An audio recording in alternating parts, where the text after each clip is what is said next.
everyone, it's Marky. Let's talk about the Pincel mini backpack. I bought this for my daughter so she could go on play dates or go to her friend's house and just have something to carry all of her things in. I actually think it's cute enough that I would use it also.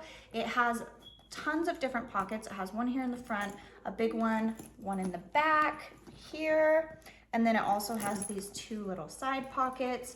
The inside itself has multiple little compartments. If you can see, it has one with a zipper so you can keep like your keys or anything that you want to keep safe in there.